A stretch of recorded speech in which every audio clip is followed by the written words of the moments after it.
रमज़ान सब्र और बर्दाश्त का महीना है।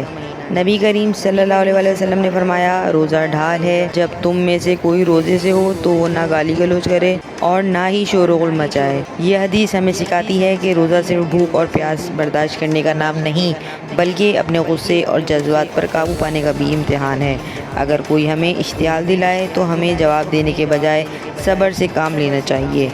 रमज़ान में अपने गुस्से पर काबू रखें, मुआफ़ करना सीखें और नरम मिजाजी को अपनाएं, क्योंकि यही रोज़े का असल मकसद है, अपने नफ्स को काबू में रखना और अल्लाह की रज़ा हासिल करना है।